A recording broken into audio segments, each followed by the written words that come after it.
Okay, let's begin. We're going to talk about the entry now.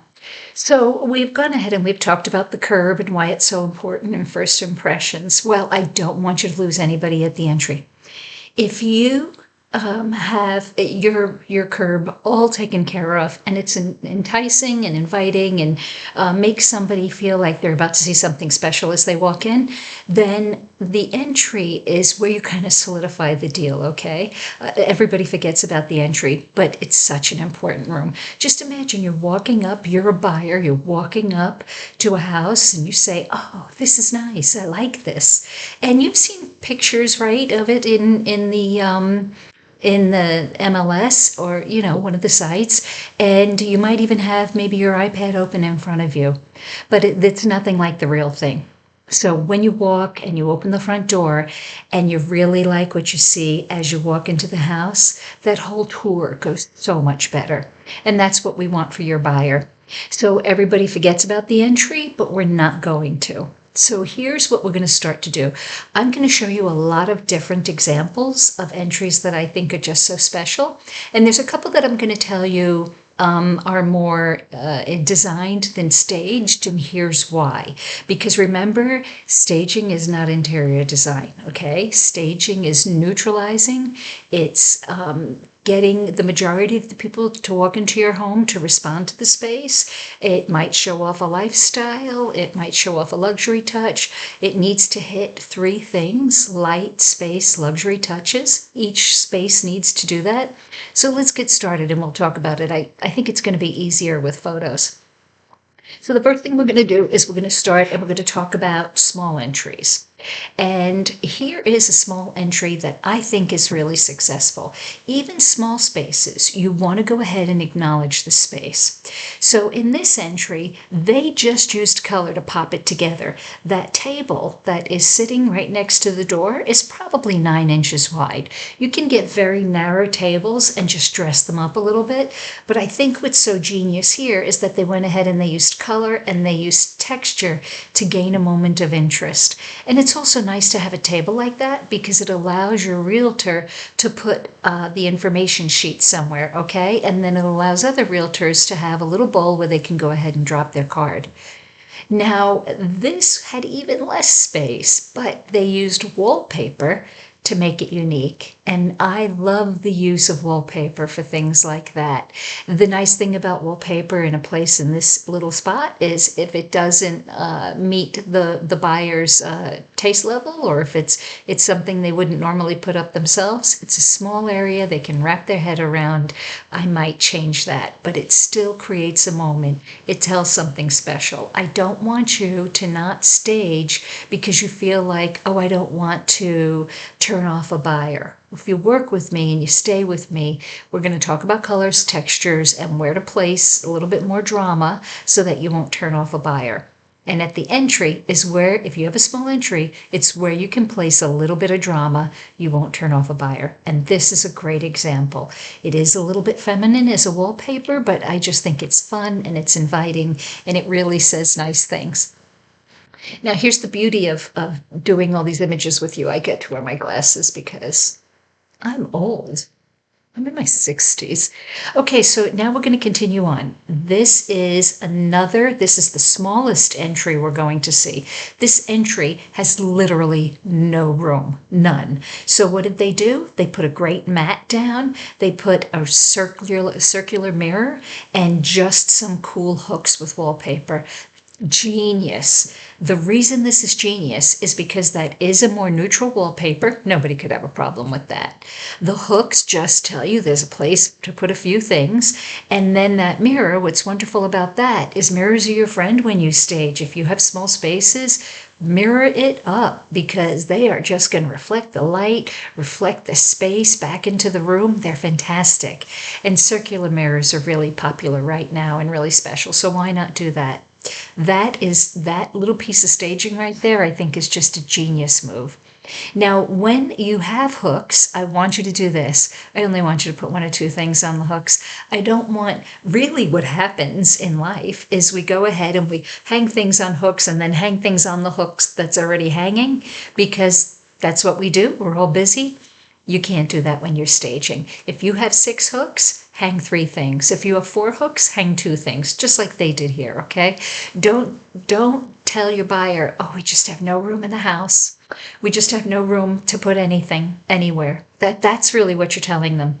So when we talk to you about cleaning out closets, which we will later, or hanging hooks, which we will now, you're going to want to make sure that it's only half full, okay? And again, don't say to a buyer, I got no room. Now, this is a really great example of something to do in a small area because I really like the way they layered up the neutral textures.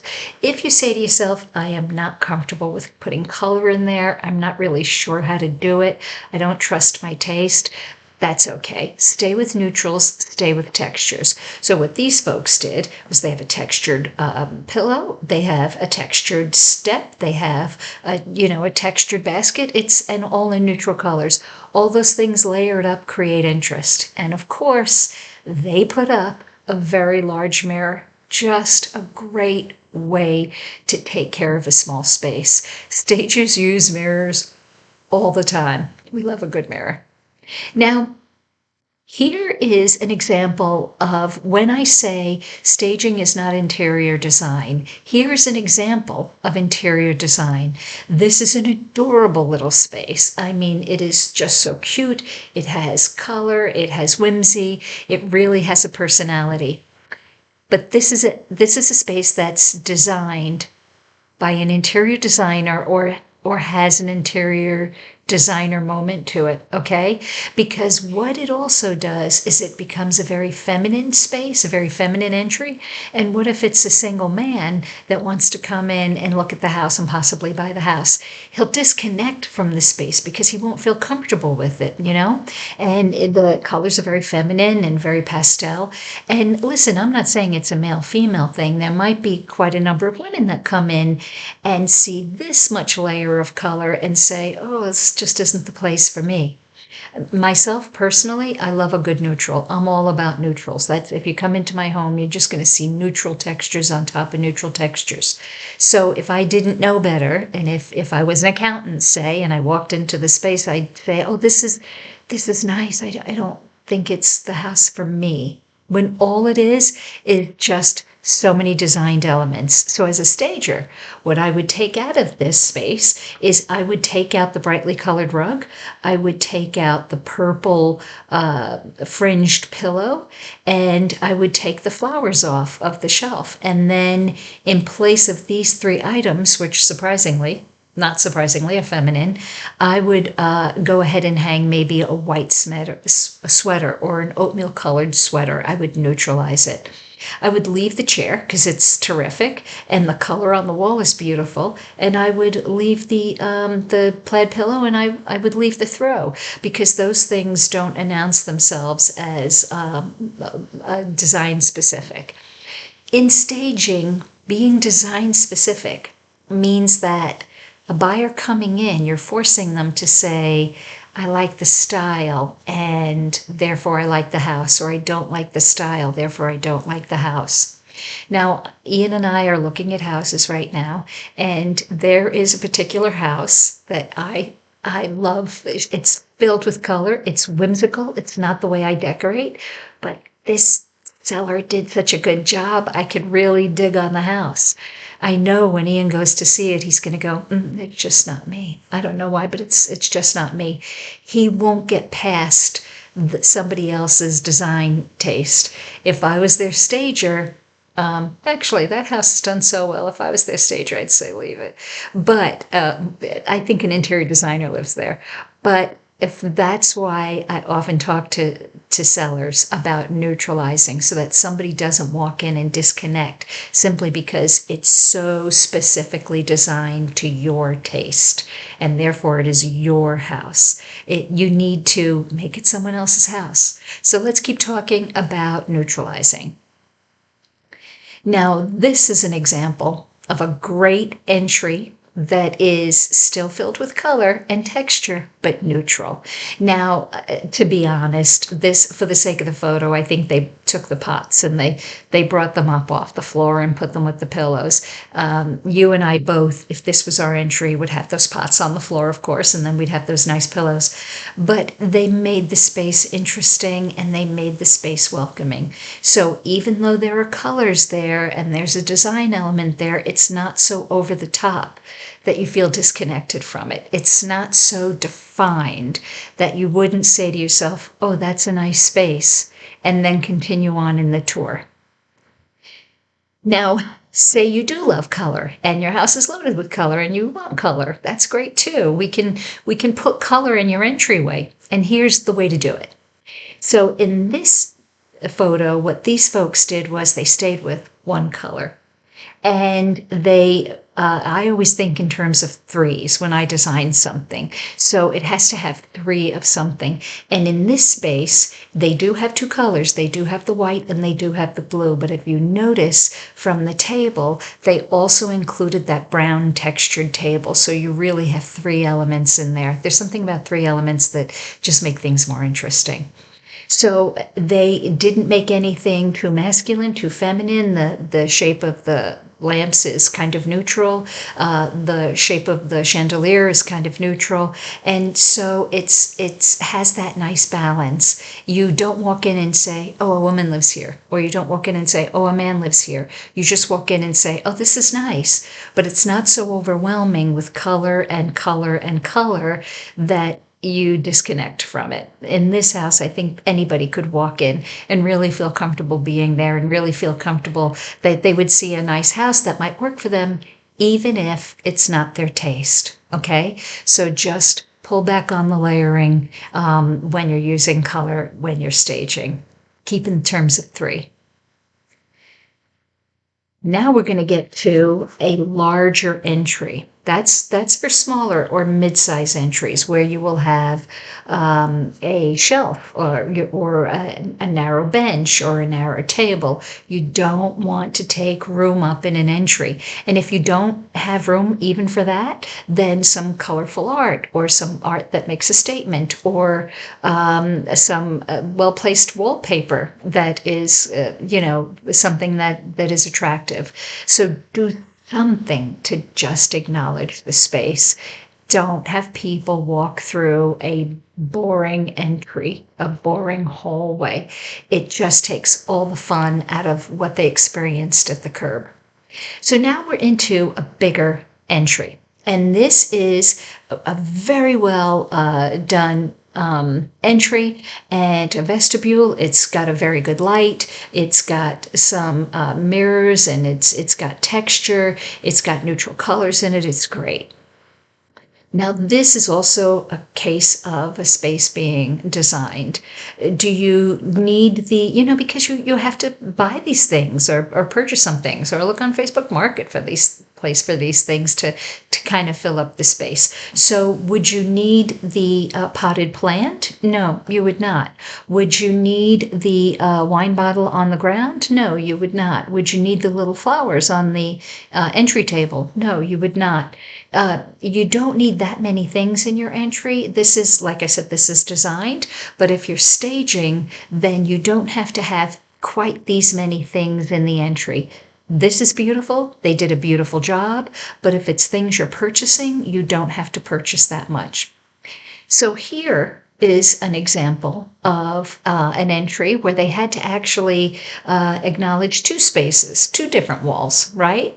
And they just used a simple table on each one, and they used one accessory on each table, and then a nice piece of art, and of course, our favorite, the mirror. So they didn't layer it up quite as much as you would if it was your home and it was an interior designed moment, but there's still enough accessories there that it makes it kind of special and acknowledged. Listen, you can go to a thrift store for accessories, and I have a whole shelf, a whole glass shelf, 4 glass shelves I have to decorate. All I'm going to do, I'm going to go to a thrift store. I'm going to find different things. I'm going to get a can of spray paint, and some of them are going to be sprayed beige, and some of them are going to be sprayed creamy white. And maybe I can find a couple of pieces that I like the color on them, and that's it. That's what's going in. I don't expect to decorate 4 shelves. I don't expect more to spend more than maybe $35. So just look around the house for what you have. We often have things in the attic, in the basement, things that have just been sitting around the house, maybe sitting in the kids' room, and borrow them and go ahead and use them to decorate the house. Now, one of the things I want to talk to you, and we haven't yet seen, and I don't think in any of these photos I have, an entry with a very tall ceiling to it, a 2-story entry. One that has a light hanging down, maybe on 6 feet of chain. If it's dated, you gotta change it. And I know you don't want to, but guess who else doesn't want to? Your buyer. They don't want to. Now, if you say, I don't even know what I would put up there, I have that Facebook page, corgistaging.com will take you right to it. It's a link on Amazon, and I've already picked out some really good values and lights that most buyers really like, and that are neutral but still good looking, and it's a great price. Listen, somebody's going to do it. Somebody's going to change that light. So it's either going to be you or it's going to be your buyer, and they won't be happy about it. Now, remember when we talked about budget? And with budget, I said, if you don't have a dollar budget, don't worry. Most of staging is packing anyway. But if you do have a budget, remember I gave you some key rooms you needed to spend that money in. The curb, the first room you walk into, off of the curb, the kitchen, family room, master bedroom, master bath. Okay? And the entry is in that list. Take family room out for money. I think family rooms often just need a couple of pillows and accessories.